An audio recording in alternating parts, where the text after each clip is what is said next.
Okay, I am so glad that we're able to get started. Thank you all for giving us the time to get together. It's really, really wonderful to be here with you. I'm so excited to get this going. So I'm going to do just a quick share. And again, I want to thank all of you, especially the panelists, for the patience while we dealt with our technical difficulties. After all this time, you would think that I would know how to do everything, but it turns out we can still find new challenges. Okay. So just to really briefly get us all situated, today we're going to talk about Indigenous sovereignty and pipeline politics. My name is Megan Ibarra. I'm a professor at University of Washington, and I want to start by acknowledging that this event is centered on Coast Salish land, which touches the shared waters of the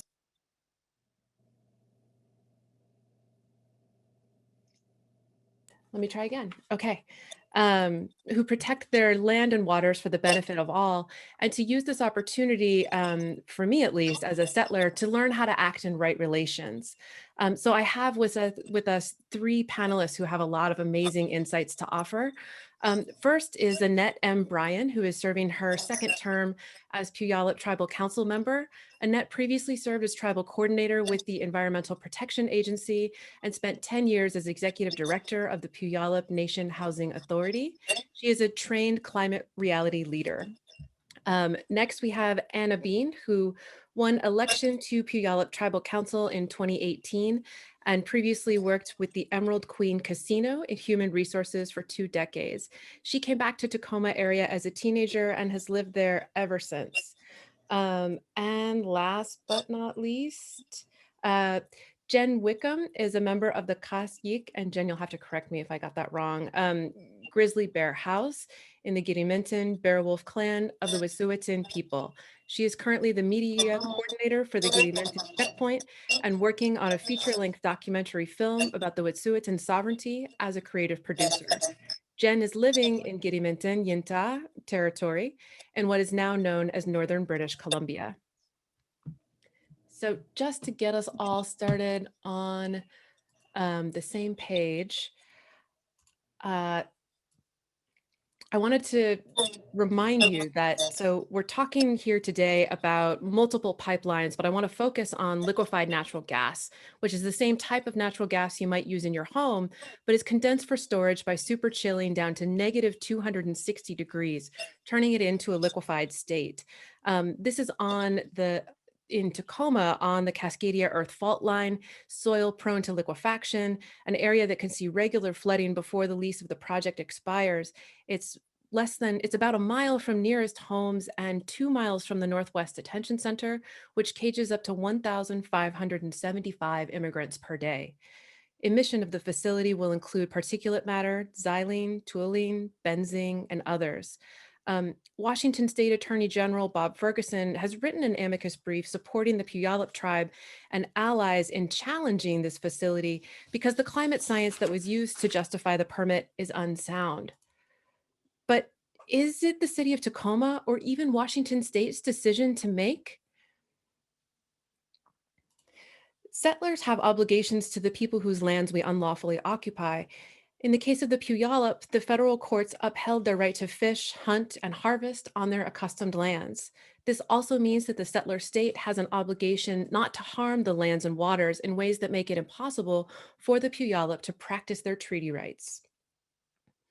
I wanted to briefly give you a timeline of what is going on with Tacoma's liquefied natural gas facility. We'll share this out in resources on email if you're registered to be here. So what I want to highlight in this timeline right now is that Puget Sound Energy, which is a private company, began construction without all of the necessary permits. And it's continued construction since then. Today, PSE can potentially begin operating the LNG facility before the tribe has their day in court to dispute the controversial final permit. The harms of LNG pipelines link us together in struggles across American Indian and First Nations territories. So this is a map that shows some of the different territories that are linked through coastal gas pipelines. So you can see the Puyallup resistance against the Tacoma LNG run by PNC. That's the Enbridge pipeline that will go up into British Columbia in yellow. In purple is the Coastal Gas Link, which poses irreparable damage to the climate, water, and to the Wet'suwet'en people and their territories. While many parts of the territory have been logged, the River Wet'suwet'en is still clean, which is why hereditary chiefs are upholding their law by refusing to grant Coastal Gas Link, or CGL, right of passage. So just to make sure we're all on the same page, this is Girimyinta access. Some of you know this as part of the Wet'suwet'en Strong move, and you can see hereditary chiefs are upholding their law by refusing to grant access to the Yintas. The Girimten access point has witnessed repeated militarized violence by the RCMP. So we're here today to learn a little bit more about common struggles as settlers, as environmentalists, and as people who want to be in right relations with the land. So I'm going to stop sharing my screen and have our panelists share some great information. I'm really, really honored and excited to learn with you all. So I was just going to start with a broad question. I invite all of you to answer or not answer as you see fit. I wanted you to first share how you think about environmental and health concerns that all of us might have about liquefied natural gas plants and all along the pipelines that extend throughout American Indian and First Nations territory. Maybe we'll start with Annette.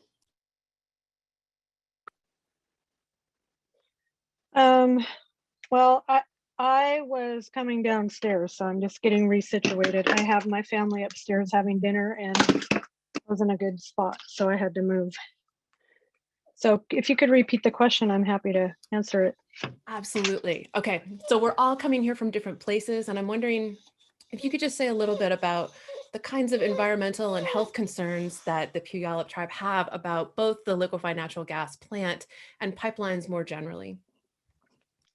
Well, yes, the environmental concerns are huge for this plant, specifically because it's sitting in the Tacoma tide flats on the Port of Tacoma, which is the ancestral homelands of the Puyallup tribe, where our original villages are. And there are, at one time, over 23 Superfund sites near this facility. There was a fire today. In fact, a ship was on fire that was full of ammonia and leaking diesel into the Puget Sound. Just today, for hours, it burned. We had to relocate some of our tribal members because of the toxic air that was leaching out of that fire. And so there's so many facilities already sited on the tide flats. Adding one more, and the cumulative impact of all of the toxic chemicals in the air, water, and land is very concerning to us. And our people are rooted at the Puyallup Reservation. We were put here. We were given this little tiny piece of land and squished onto this little reservation. And it's where we made our homeland, and it's where we're rooted. Our roots are in the ground here. We can't go anywhere. We've been here forever. We've been here since time immemorial, and we will always be here. And so we can't just pick up and leave if we don't like it somewhere. I was on a panel with the Tacoma Planning Commission, and it was said by one of the union leaders that people knew that industry was here when they moved in. And I thought that was really ironic, because when industry moved in, they know that the tribe is here. So this is a Puyallup Tribe Reservation, and it's where we were put. It's just one small fraction of where we come from. We're water people, we're river people, we're living off the land here, and it's so toxic that at one point we couldn't even eat our shellfish. So we're very concerned about all the toxic chemicals in the environment here. And this facility just adds the list of chemicals you read off in the beginning. This facility just adds on top of what's already there. So that's the first piece of the question, and I don't remember the rest of it. It was a big, broad question. I'm sure we'll have lots of time to get into it. Okay, thank you. Yeah, no, thank you so much for that really important overview that I know you've been giving many of us in Coast Salish lands at various different times, and the patience and the frustration for those of us who need to listen and to pay attention is very strong. Okay, so Jen, I saw you just stopped your video, but I was wondering if you might be willing to talk to us a little bit about what it is that folks of us who are, further south on the pipeline, how you think about the ways in which pipeline construction affects folks on First Nations territory, and how you're experiencing that where you're at in Wet'suwet'en. Hadi saya Jennifer Wickham Sydney Gidimden Hasli Wet'suwet'en. I am a member of Cassia, which is the grizzly bear house of the Gidimden clan, which is bear wolf clan for the Wet'suwet'en. And first of all, I just want to say that I spent many years in Coast Salish territory and traveled to Puyallup on tribal journeys with our Raven Dancer canoe family when I was with the Friendship Center, and then Zunagwinzis when we were with the late Frank Nelson's canoe family. So yes. Hello to my relatives down there, canoe family relatives. I think when you're talking about the impact of natural gas or fracked gas pipeline, which is the type of pipeline that they want to put through Wet'suwet'en territory, you're really looking at cumulative impacts, and that is our air, our waterways, our wetlands, the animals, as well as our people, and our responsibility to all of those things. So I know that one of the things you mentioned was, that they were able to start the project without having all of their permits, and that is the exact same case here. So not only were they able to start construction without having their permits, but they also did it without completing any of their environmental assessment requirements. We know from other pipelines that there are pumping stations that are going to be all along the route, and those emit gas. And so even without a leak or a break or a rupture along the pipeline, there are gas emissions that are released into the air at each of those pumping stations. And there's no studies or any way to know how that is going to affect the health of the people that live in that area. We know for the Coastal GasLink pipeline, they have not submitted or complied with any wetlands environmental mitigation along the pipeline route. And so that affects absolutely everything within our territory. So that affects like our moose habitat, the salmon and the spawning. And I know, we're all salmon people. And so, the place where they want to cross Wodzinqua is one of our headwaters. It's the headwaters and a major salmon spawning area for us and feeding all of our relatives down to the coast. And so we just found out recently that Coastal GasLink got a permit to divert the river in order to put the pipe in at that crossing. And then you think of all of the other impacts, that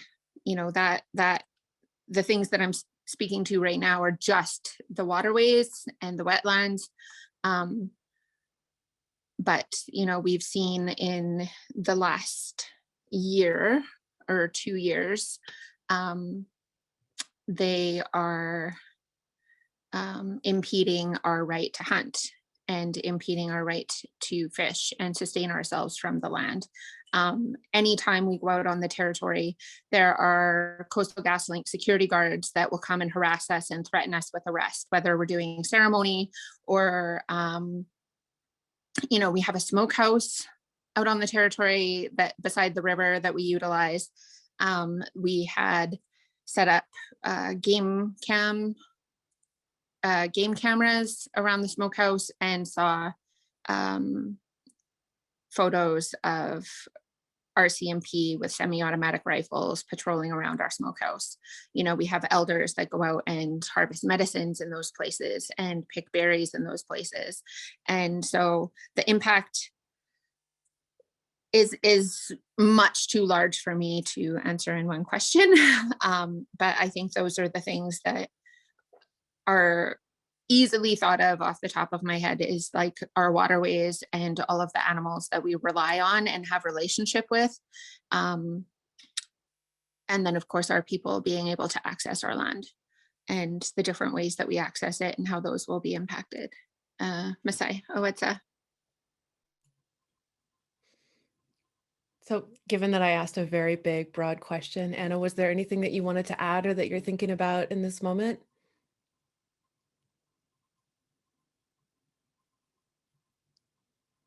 Can you unmute yourself, Anna? I know, it's the struggle, it's real. Sorry, can you hear me? I said, Hoxla, good day. I am just trying to bridge together what our two panelists that have gone already have stated is, you know, those are our big concerns. Like, is there any more concern other than your land, water, and air? We all use them, we all need them.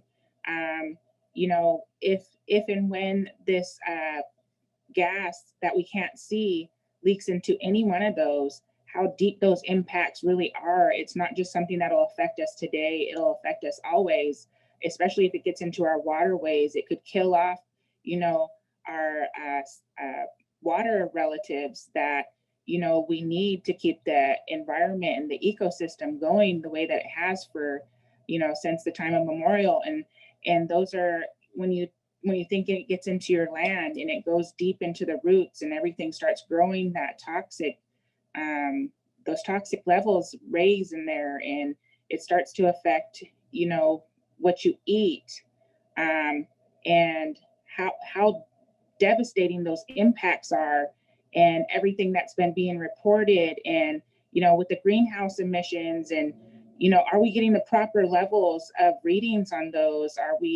Do we really know how, like, there's what we think we know, but there's still the unknown, because we're talking about something before it implodes. And it's not like people are just releasing LNG into places and taking tests on it. It's happening by accident, by things, you know, plants having explosions and things like that. And a big issue is a majority of these places aren't located in areas like the Tacoma tide flats. They're not typically near places where people are living. They're usually put out in areas away from those folks. But ours, the LNG facility here for on the Tacoma tide flats, is right in the heart of all areas of air water. Like, it's right next to the waterways. It's right across from the Puyallup Tribe's marina, where our fishermen come in and go. And so I know that they covered it amazingly. And I guess that's really where we're at, is like the proper environmental assessments that need to be done. They're not being done. They're being bypassed. People's general welfare and safety aren't always considered. You know, and is it the people who work for these companies? Is that their fault? I mean, that they're just doing a job, that they know what their functions are, and having no clue about the long-term effects of what they're doing. And they may not even really know. It could just, like I said, a pure job to these folks. And you know, it's a big issue for us. I guess we're just on the environmental impacts part right now, but has there been enough analysis?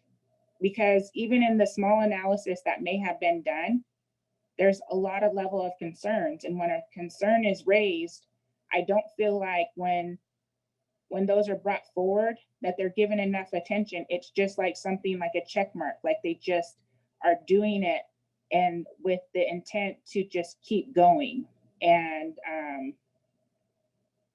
I hope that I touched on that, but I mean, they did such a good job covering it. Yeah, So, no, I mean, you made my part easy. I mean, I think that that brings me to the next question that I've been thinking about, as actually all three of you share, and you talk about the ways in which you are essentially, you know, I can see the ways in which these nations are doing work that protects the land and waters for all of us. And I'm thinking about the ways in which it sounds as though private companies are not following the rules that settler states make for themselves, and the ways in which also they're not necessarily respecting the sovereignty of the indigenous nations whose land it is. And I wondered if you wanted to speak a little bit, not just to the, so we talked a little bit about all of the environmental impacts on a very surface level, because we understand that these may be very deep. And I'm wondering if you might speak directly to the ways in which the processes for plants and pipelines are relating to and respecting or not respecting indigenous sovereignty. Just another small question. Just a little bit. I'll take a stab at it from my perspective. Councilwoman Bean and I went with our environmental attorney to Washington, D.C. to meet with the director of PHMSA, which is the Pipeline Hazardous Material Management Agency. And they really were late to the meeting, had an engineer on a cell phone, and then rushed us out quickly. It was bizarre. After we went all the way over to their office, they shuffled us out. We are elected officials for the Puyallup Tribe of Indians government, and we felt very disrespected by the federal agency. Having said that, whatever part of the line that you're on, a Republican, Democrat, Independent, Green team, whatever, Green Party, this last administration has been so dismissive of tribes and their sovereignty, so dismissive of indigenous people and people of color, really. The environmental injustices that are happening when they put these pipelines through our lands and won't even give us I think some of the only tribes that met with the Trump administration were tribes that had oil. And it was just different. I've been going to DC for many years in my capacity as a housing director to talk about the Native American Housing and Self-Determination Act. So I knew some of these folks, but this administration, if we could get a meeting, wasn't even listening to us. So I think that the rules that were put in place were easy to break, but then the policies that the administration put in place was making it so easy for companies to just trample over tribes when we couldn't even get a voice and we couldn't even get an ear with the federal agencies. The federal agencies have a responsibility to deal with tribes on a government to government basis. The Puyallup tribe is a treaty tribe. So there is a treaty with the Puyallup tribe, and treaties are the supreme law of the land. So none of that was going on during this past 4 years. So I am hopeful that we not only get an ear with our federal partners, but that we get, and we've already seen some rollback of some of those horrible administrative orders that were put in place, but that we actually work to change laws so that we have cumulative impact statements, not just environmental impact statements, but what's the cumulative impact? Because in all of these areas in the earth, we kill Mother Earth, and it's one permit at a time. And when you look at the layers of permits, and especially on indigenous land, so it's just always puzzling to me that tribes get trampled over so much when when we have sovereignty, when we're sovereign nations, and we should enjoy that government to government relationship with the federal agencies, and we have not.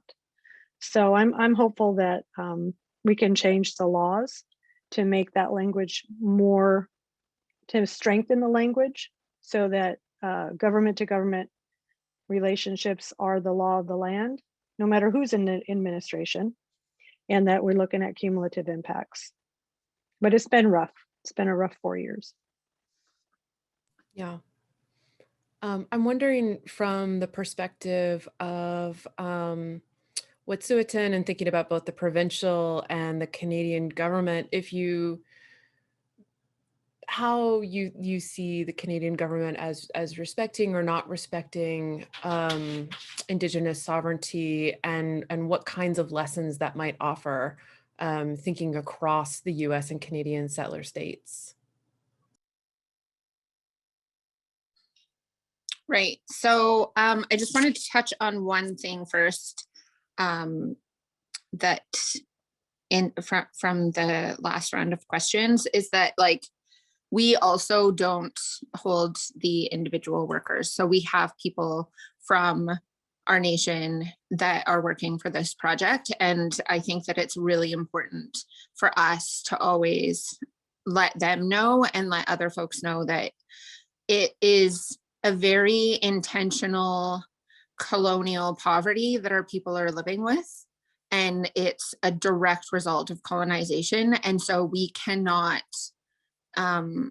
with a good heart, hold our own people accountable for the things that they're doing, not hold them accountable. We're not holding it against them to try and put food on the table for their families.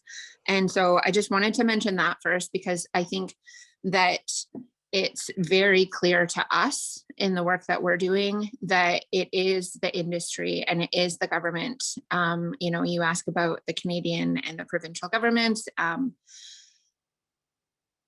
It has always been about the land. So ever since contact, ever since, we are not a treated nation. And so we don't have a treaty with the government. And so we have never made any agreements. We've never ceded or surrendered our territory whatsoever. We have also gone to court through their system. So the Supreme Court of Canada has recognized that Wet'suwet'en people have never given up the rights and title to their land. Last year, after the raids on our territory, and we had allied nations and settler supporters and all kinds of people shut down Canada.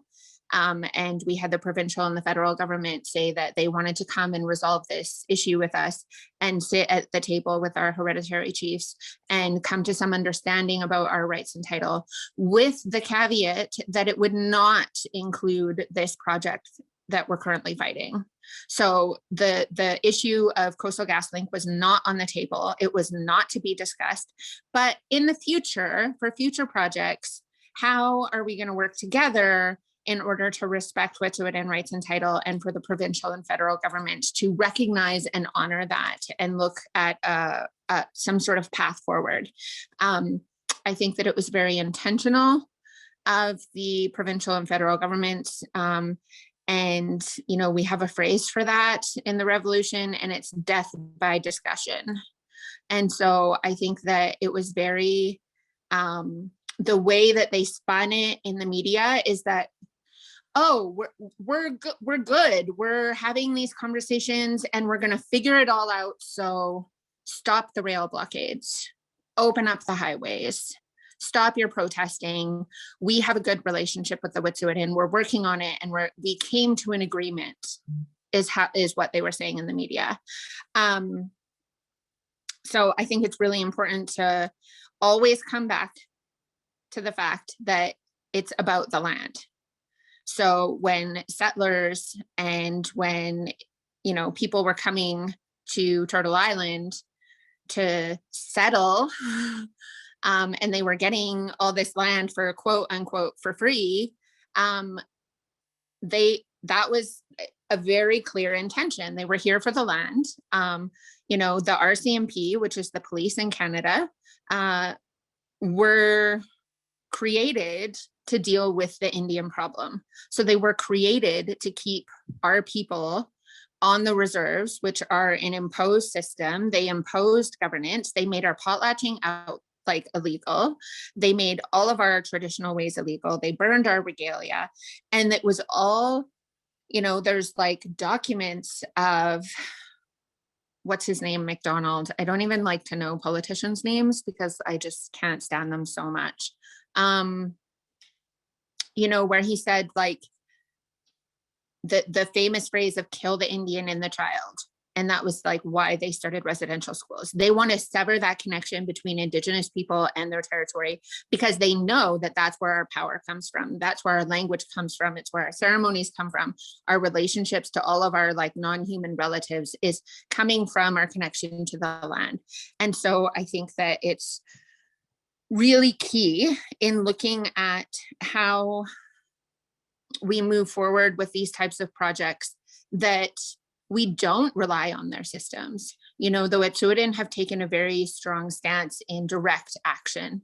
And so we are Unist'ot'en, which is another clan, house group of the Wet'suwet'en. They have been occupying their territory for 10 years. They've built a healing center out on the land. You know, they have a pit house and a garden and a greenhouse and all of these things. They take their community members and family members and clients out beaver trapping and moose hunting and fishing and all of these things. And we're doing the same in our territory. So the Unist'ot'en are neighbors. We're right across the river from each other. Our occupation sites are about 20 kilometers apart at this point. But the river is our boundary. And so I think that that is the way that we, you know, I think it's one thing for us to say that we're going to go to court and we're going to, and we're taking all of those actions as well. But the idea of the government ever recognizing and honoring our sovereignty is not going to happen because they will have to give up their right to steal all the resources from our territories. And they're never going to do that. Like if the government of Canada ever had to pay the Wet'suwet'en for everything they've taken off our territories, they would be bankrupt. Like there's no way they're ever going to admit that they stole it, that they're, you know, that this is ours. And the only way that we have a chance of protecting it for my grandchildren and great-grandchildren and my nieces and nephews' future children is by occupying it. So I think it's, I know that people, I'm going on and on and on. I know that people like the Puyallup are in a different, a different kind of situation because, you know, you aren't in the middle of the bush, you're, you know, near a city and there's all kinds of industry and settlements and things around you. I think that just would take a different kind of creativity in order to just assert your sovereignty. And that's what it comes down to. Like, if you're saying we're sovereign people, then act like it. You know, like we've had people inspire us and show us and help us come to that realization. And, you know, it was, you know, Frida Houston, who's Unist'ot'en, which is my father clan. So our father clans in our nation have like a really big role and responsibility in helping take care of us. And I think that, you know, Unist'ot'en has been like such a huge leading example for so many Indigenous people, but especially for us in our family. My sister lives out on the territory with her husband and her 3 children.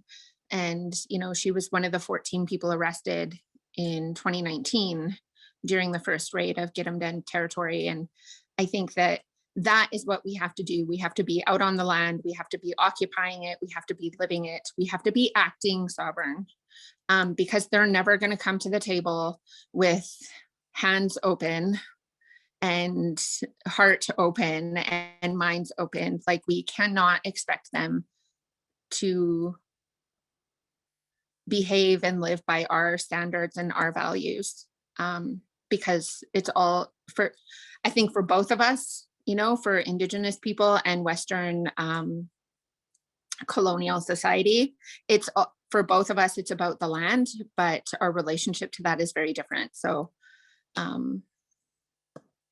I wrote a couple notes of other things I was going to say, but I think I'll leave it at that. I am speaking a lot. Owetsa, Masai.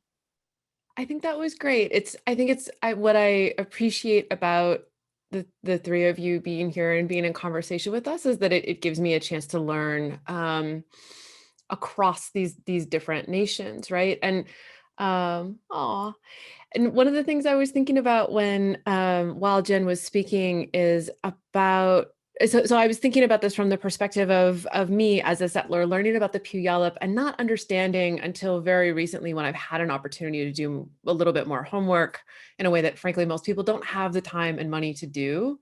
Like that's something that I have an opportunity to do as like a professor, right? But I only recently learned about the fish-ins or the fish wars and the ways in which the Puyallup engaged in direct action in order to assert their rights to the land and the water and the fish particularly. And I've also been thinking a lot about the ways in which so many of us have a harder time seeing the Puyallup, if you will, as Indigenous, simply because of the ways in which the urban city has encompassed the Puyallup reservation. And I'm wondering, either Anna or Annette, if you wanted to speak to that and how you think about that, and because we have had a series of direct actions that have been really, really amazing in Tacoma, and there's also kind of this question of how do we see these struggles as linked and not linked, and as a geographer, I've been wondering how much of this is about the perceptions between urban and rural, and how that links up with different Indigenous nations. But then that might just be my geographer brain, but I would also just be curious to hear a reflection back from the Puyallup perspective.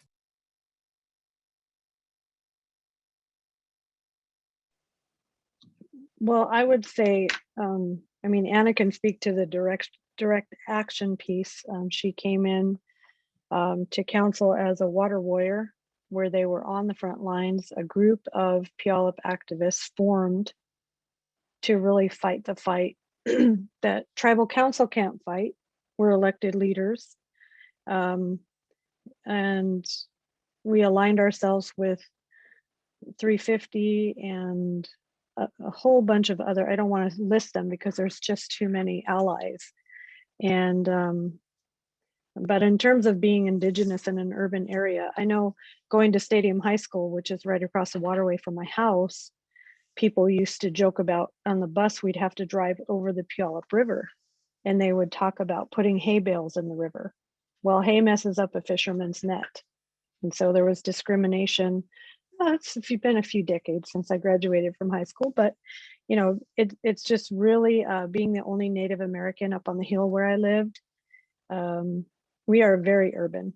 And so people think that we are a thing of the past, that the tribal people here are a thing of the past, when we are right here. We are ever present. We are a fully functioning government. We also had our traditions and our cultures taken away from us, and our it was beat the Indian, save the child. And so even my own grandmother was in boarding school, and our language is resurging because our elders, it was beaten out of them when they said the language, so they didn't speak it.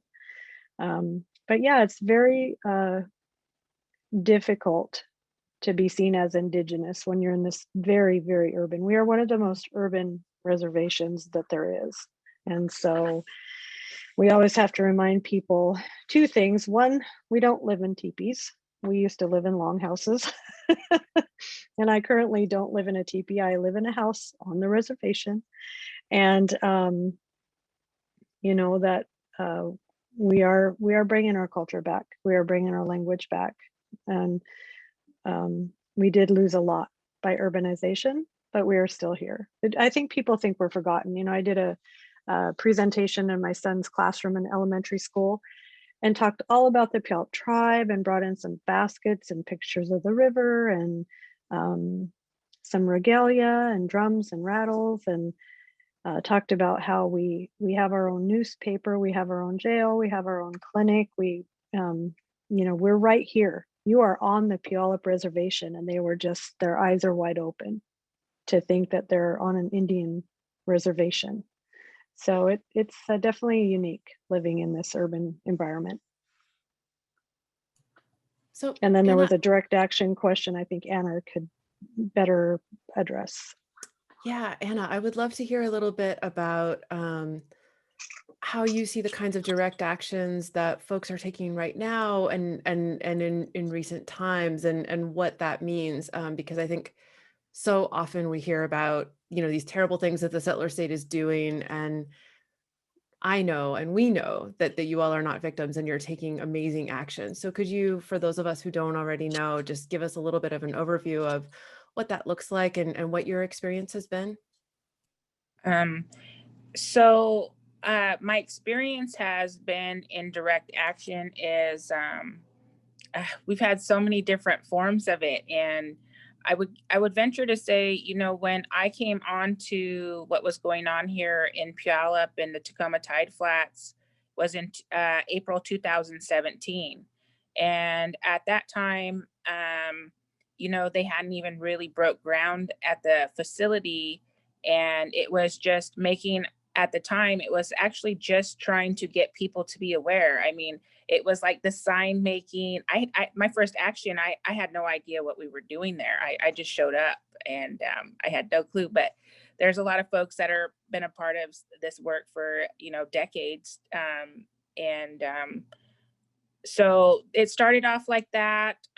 It started to get to where people were actually willing to throw their bodies in line or in the way to stop work from being done. I know there was at one point, like we even had two gentlemen who ended up getting up on one of the big cranes, and sat up there for hours and it was freezing cold outside. So people are willing to go above and beyond. I think, some of the actions for us at one point were it was called blocking the gates. And, everything to stop the movement of construction. And folks have done so many different ideas of we also work with a group called Backbone, and Backbone makes these very large life-size things. They go in and they go to the banks about defunding those projects, and stage very large, like I think they made a big huge black snake one time and brought that into one of the facilities. And or people like will tie themselves to things and to objects to stop the work. There's been massive amounts of marches because for us in this area, the Tacoma Tide Flats isn't like, when I say it's in the heart of everything, this is a very big area. So in order to access that area or see it, you'd have to drive by it. You would have to, so it's become out of sight, out of mind, and it's coming outside of the areas. There was a day of action where, everybody blocked the PSE entrances around the peninsula, and it's people go above and beyond. People are willing to to get their voices heard, or not just on this project or any project. And people will gather in large areas. And one of the bigger ones that a lot of people are aware of is the Dakota Access Pipeline. And there were so many people who gathered in these camps over there that when they disbanded the camps, we got a lot of the folks, and I'm sure anybody who was going through anything in their homelands were receiving a lot of these individuals. And, just a little touch on the sovereignty is folks were not respecting walking into another tribal land and all that entails. But they were still so in the fight for DAPL that they tried to bring DAPL here.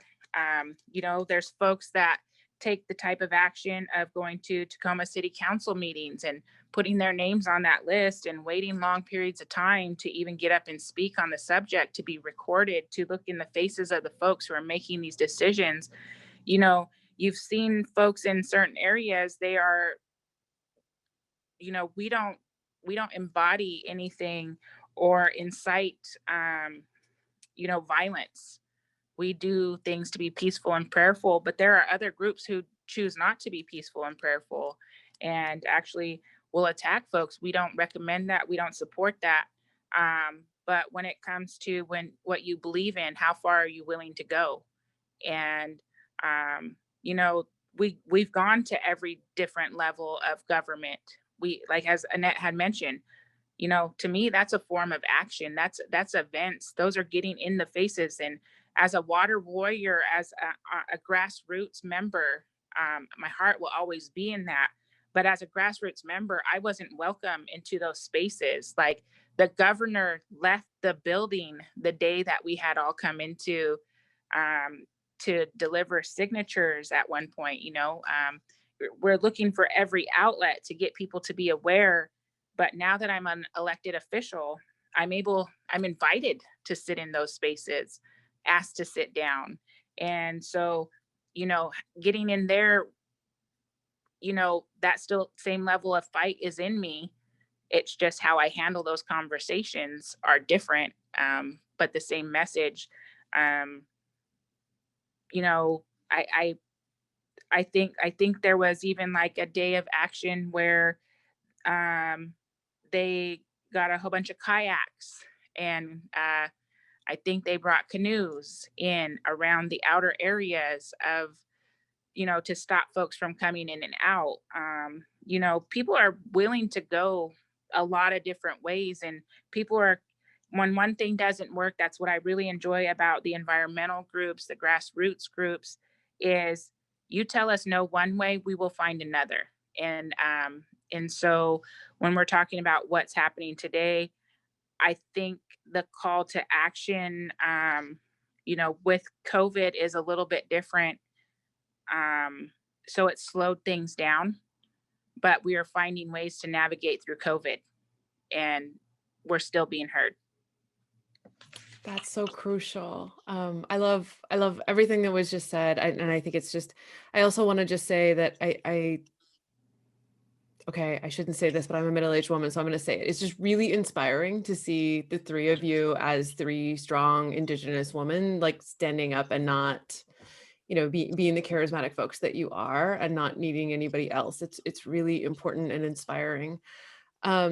So I know that we're going to go into one or two questions, and I know that I started a little bit late, but I don't want to hold y'all too long. But I did want to give both both of these struggles an opportunity to say, we've had a number of people in the chat just respond really strongly and feel like they want to know how can they continue to support these actions. And I know a little bit about what's going on with the Tacoma Liquefied Natural Gas plant. But Jen, are there any, what are the things? So there are two questions that people are asking. One is, how can we support you as individuals, as environmentalists, as settlers, as folks who are not a member of your nation, but who support your struggle? And the other one is, the crucial activist question: who are the targets that you think are going to be effective? And people have been asking questions about corporations, about local governments, about national governments. And those are big questions, so feel free to answer as few or as many of them as you want. And if it's okay, I was gonna start with Jen. And before I do that, I want to remind everyone that Leslie is dropping a lot of links in the chat. I dropped a few links in the chat while Jen was talking of the different formations that were discussed, and we will email all those out tomorrow if you're not able to capture them in your links. And for the panelists, feel free to let us know if there's other things we're missing. So Jen, did I give you enough time? I know that was a big question, but I feel like you had big answers that were like ready to go. So you can just choose the ones you want. Okay, by Monday, not tomorrow also.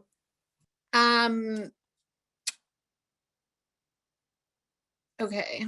So Yeah, one of the things I think that, what did you ask? I heard who to target, what to do. Yeah, no, that was it. Okay. Who to target, what to do. We love you. How do we help? Because we get it. We're not you, but we support you. And Yeah. we're trying to think about how to do common struggles, right? So Yeah. And I think that especially during COVID, like we kind of joke, we're like, oh, we shut down Canada and then COVID one-upped us. We're like, shit. Darn pandemic. Anyways, yeah, it really, I, as the media coordinator for the Get 'em Done checkpoint, my phone was ringing off the hook from like, oh my God, like 5 a.m., right? Because I'm started getting calls from the East Coast and I wouldn't be finished my day. I would just be getting to all my emails at like midnight. So I would be done at like 1 or 2 o'clock in the morning. And it was insane. It was absolutely wild. I was getting like calls from a radio station in India and like, so to go from that to like crickets, like absolutely nothing. All the news was about COVID-19. So to back up just a second, there were so many things that people did in response to the invasion on our territory, and the brutality and the force that the RCMP came in with, with their semi-automatic weapons and snipers and so forth, their teams of attack dogs, etc. Like, it was really intense, and we have really strong relationships with some of our allies out east, and there was people, like everyday people that were doing things all over the place. Like I know I have a friend that lives in the Kootenays, and he was talking about this girl that he was sort of like casually dating and like was mentioning what was happening up here. And so she was like, did just a little bit of internet research, and then she went and like occupied the lobby of a bank, like just by herself. She was like in this very small town in the Kootenays. And I was like, what, really? And I was like so touched. And so things like that, I know that even yesterday, was it yesterday? I think it was yesterday, there was a group of youth in Vancouver that were occupying a bank, insurance company. Sorry, I have to ask my assistant. And so this insurance company is insuring the TMX pipeline. And so a bunch of Indigenous youth, they were wearing their masks, their social distancing, but they went and they occupied the lobby of this insurance company in Vancouver. And, there was people that were occupying the legislature building in Victoria, a group of Indigenous youth, and occupying government offices. But there's also been huge campaigns in the US as well as in the UK around the funders and the, what's it called? People that have shares in the company. What's that called? shareholders. Yeah, there we go. I'm with you. So oh my gosh, and I even got it wrong. Stockholders, right? So targeting the funders and then targeting the stockholders who are able to tell the corporations, hey, we do or do not want this, do or do not invest. Yeah, so there are 2 major stockholders in TC Energy, which is the company that owns the Coastal GasLink pipeline. And KKR is one of them. And so they have, their main offices are in, I believe it's New York, and then in the UK. And so there's a group of people, and we were actually set to go to the UK right before the pandemic was like, we were planning the date that we would go in March. And we're like, oh, how about March 20th? And then the pandemic was declared. We're like, just kidding, we're not coming. And so there's a lot of people doing campaigns around defunding and targeting investors, the stockholders, the individual contractors. And so we aren't holding, you know, the workers or like campaigning against the workers, but we do want to make those contractors aware that they are participating in genocide by continuing to take these contracts with these projects. And so I know that it's pretty simple information to find out. And so, you know, I would like encourage other folks that are fighting projects in their communities to find out, like a lot of these companies that have, like PAPC, for example, is one of the contractors, main contractors with the CGL pipeline. And so they have offices in multiple places in large cities. There could be one near you. And so I think that, you know, we did an Instagram campaign. When was that? In the fall, I think October, where every day we would ask people to contact a different contractor that was working on the pipeline. And if you're looking for our Instagram account, it is Yintah_access. YINTAH_access. Yintah Access is our Instagram account. And so if you scroll back, then you'll see all the different contractors. And we just actually got that account in the fall. Some things happened and we used to have a different account. Anyways, so I think that there are multiple ways that people can support. And I saw earlier somebody dropped our website, which is yintahaccess.com. Yes, thank you, in the chat group. So there is a support page. And so there's some ideas, I guess. I know that everyone has different capacity and different levels of engagement that they're comfortable with. I mean, obviously, like maybe shutting down a railway isn't your jam. I don't know, maybe it is, but How do you know until you try? You never know, right? And so, or maybe like occupying a government office or like maybe creating a petition. I think one of the things that I want to mention right now, because there's COVID-19 happening, it's a thing. And I'm being kind of flippant about it, but it really is a serious problem in our territory because, you know, for the longest time, we didn't have any cases in our communities. And all of the cases that we have seen and all of the elder deaths that we have seen can be directly linked to this project. So either through people in the community who are working for the Coastal GasLink pipeline, or they are working at the LNG Canada site in Kitimat. And, you know, there have been multiple different applications by unions and workers and around the safety of the people and then people in the community as well. But we would encourage, I think one of the, you know, we recently had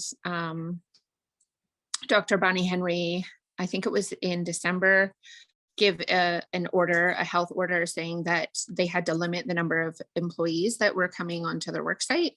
But I strongly believe that only happened because we got petitions signed by frontline healthcare workers and doctors and nurses and people working in the communities.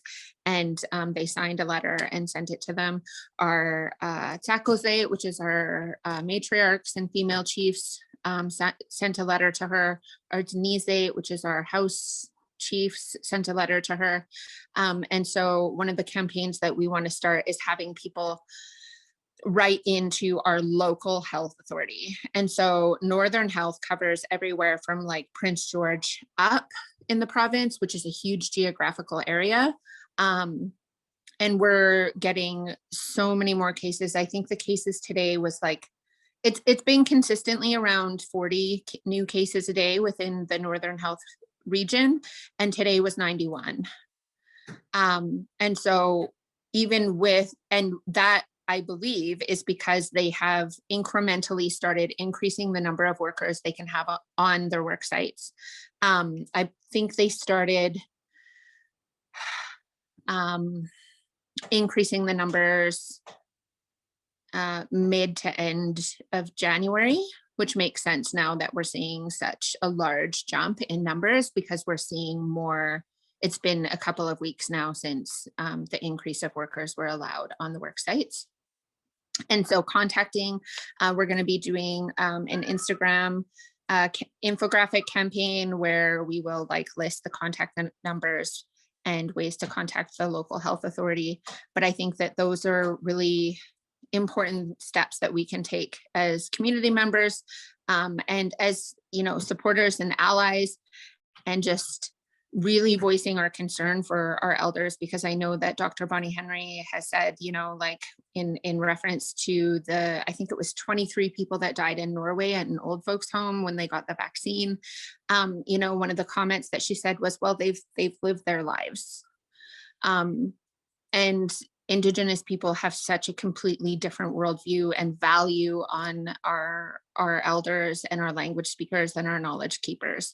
And so we really need, the Western medical system just really does not take that into consideration. There was the recent report on specifically the healthcare system within British Columbia and how racist it is. Of course, that was not widely publicized on the media, and I can't remember what the name of that report was. Do you remember? Okay. Anyway, if you find the link and you send it to us, we'll send it out with the resources on Monday. Perfect. And so I think that, those are a few ways. Obviously, boots on the ground are really difficult right now during a pandemic, but there are things that you can do where you stand. One of the most important things, obviously, is information sharing and different types of campaigns, if you feel inspired to occupy a building in your area, then by all means. But I think it's really, in this really new time of a global pandemic and this age of technology, we can be pretty creative. There's we can do a call out day, or do a Twitter campaign, or email blasts, and all those kinds of things. I think the KKR in UK, I can't remember how many signatures it was, but they calculated that to read every single name that signed that petition would take an individual person over a month or something to read all of the names that were on that petition. And so I think that there's things that people can really do from the safety of their own home. And I would really encourage folks to keep themselves safe and keep their elders safe and their language speakers safe at this time, because we can't depend on anybody else to keep us safe, right? We have to do it ourselves. And it's the same with our land. We need to be the ones to do it, because clearly they have been not doing a great job. So I think that's all I'll say for now. Oh, it's say. And Jen, while you were talking, there were people asking about documentaries and other ideas. I shared out the Greenpeace KKR petition that's still going. And I want you to know that there's a lot of enthusiasm for the idea of the forthcoming documentary that you are, I imagine, right. working on, work in progress. I know it takes a long time. It really does. So I have never been a film producer. And so that's kind of a learning curve. It's super exciting. We have about 9 years of footage to go through. That's a lot. Yeah, because Unistoten has been doing this for a minute. Right. And so we do have a short doc that's out currently, and it's called Invasion. And so I would encourage folks to contact Unistoten and you can set up a screening for your class or your group or your community. And it's freely available. It's on YouTube, but if folks do want to make a donation, I will let you know that the donations that are going to be coming in from this point forward for a screening of invasion will go towards the feature length documentary, because we're still looking for funding. So I will put that plug in there. And then, of course, if you want to have somebody do a question and answer period, that's something that you can request as well. If you want to screen invasion, contact unis.n, and somebody will get back to you on that. And yeah, it's going to be a little minute. I think we're optimistically looking at starting editing some sort of like story sequence maybe this summer. So keep an eye out for it next year, for sure. I mean, COVID time, who can say? I know. Yeah. Well, I mean, the good thing is like we'll all be at home and can work on it. Yeah, I just popped the link into the chat for the short or the documentary short. I think folks are going to be really excited about that, and we'll be sure to put that in our resources that we send out to everybody who logged on tonight. Annette and Anna, did you want to speak really briefly to what's going on? I didn't really talk about the trial in April or anything else, and I would love to just hear what are the things that you think that folks like me should be doing to support the amazing work that y'all have been doing this whole time, you know, for settlers, environmentalists like us. What can we do to support? Well, I feel like some of the tools that were mentioned here are really good, and just also honoring that everyone does have a role. So there's those of us that are going to go talk to Congress and even the president if we can get the ear of the president. And someone mentioned Deb Haaland as the Secretary of the Interior in the chat earlier. And I want to say that leaves us very hopeful. We will be meeting with her and we will be expecting great things from her. She is a great advocate for tribal nations, and we're so excited about that. So at the federal level, the tribe is sort of working on the government to government, but this is a city permit, and governments respect each other's sovereignty while they may not respect the tribal sovereignty. And so all of the agencies are respecting the city of Tacoma. And this is their permit, their environmental impact statement. And so because they did the environmental impact statement, and we were requesting a supplemental environmental impact statement, I would say pressure on the city never hurts. Every single, social media, we take every opportunity, as Anna was saying earlier, that now she has seats at those tables. We never miss an opportunity to tell our friends in the city government how we feel about this LNG supplemental environmental impact statement, even while making donations or doing joint book club parties or, inviting each other to each other's events.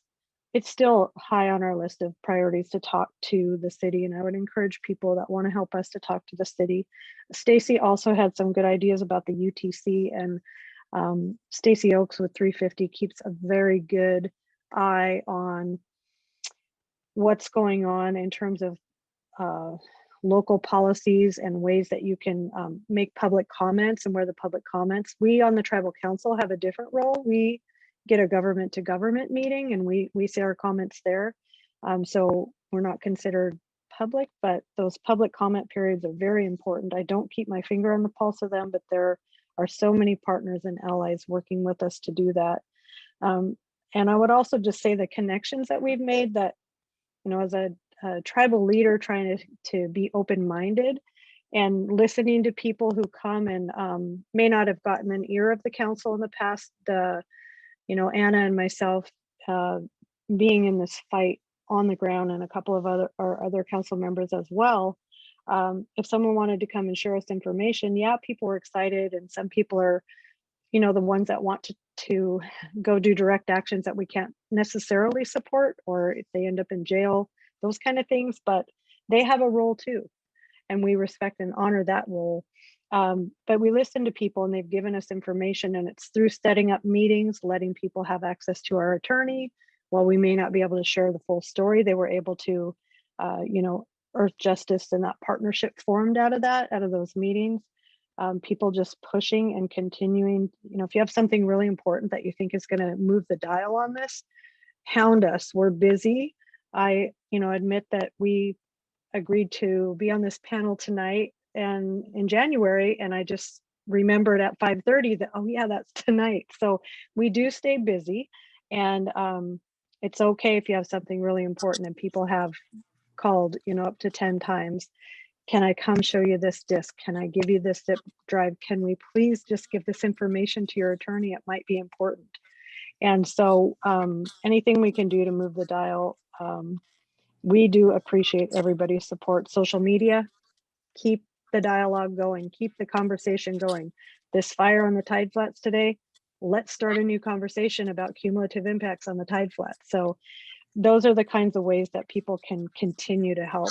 And there's a lot of people working really hard on this. There's a whole urban neighborhood around here that cares just as much as the tribe. And so we just all work together, but we do our own parts, and then we come together when we need to. So it's a little bit of my answer there. I will, yeah. I'll just go off of come in here at the end of what Annette is saying. And I would say first and foremost, you want to truly understand what is going on here in the Tacoma Tide Flats. You truly want to understand what's going on in Canada. And before you speak on the things, it's important to, whether you're going to Google, you're going to want to use technology in order to get yourself up to date, Google and find out what's been going on in each area.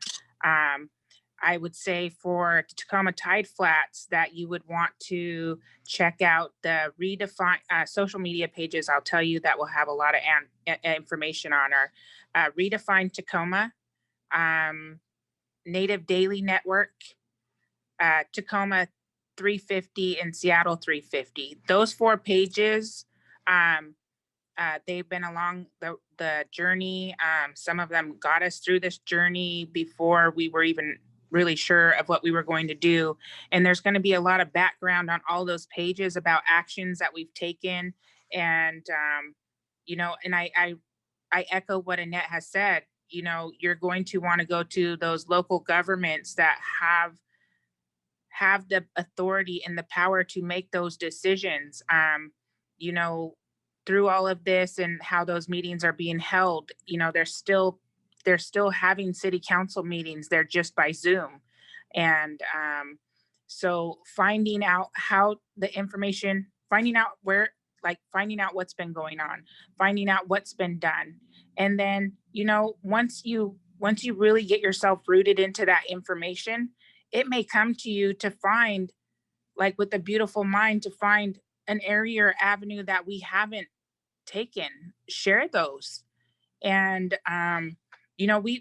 when you're here and you're on the ground and you're doing the work, it's easy to overlook things and just be focused on what you're doing. And I appreciate new eyes. I appreciate a new perspective, because the folks that have been here have been doing the work time and time again. And, we're knocking on doors, we're doing all of this work, and a fresh perspective would be amazing, but also honor the work that's already been being done. And I just say the biggest thing you can do is educate yourself in order to help.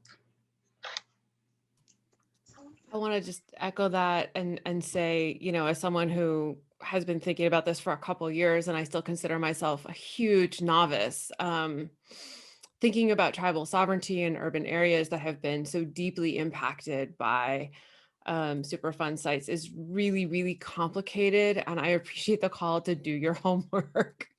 It's hard to overstate the importance of doing that. I think we have one final question. I'm hopefully this worked, from Nancy. Nancy, do you want to ask your question? What? Does the right click work? It's not so much a question, but just to add to it, and as the speakers were saying, that do your homework.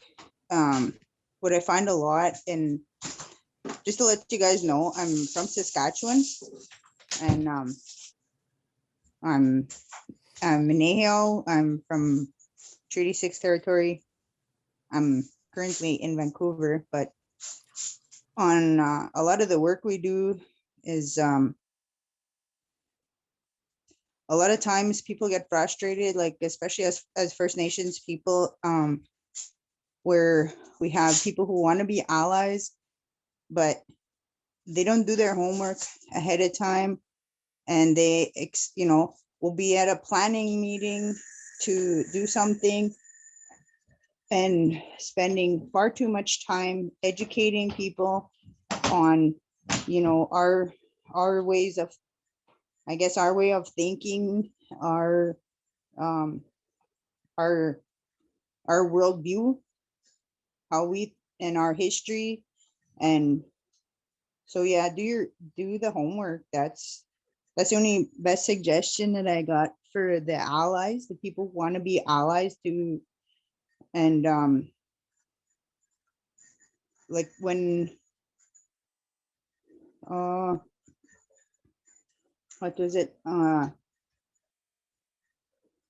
good example also is, I had the youth wanted to do a blockade ready in Saskatoon, so I did support that and did whatever I could to help them out and organize that. And but then of course you had these people, they're going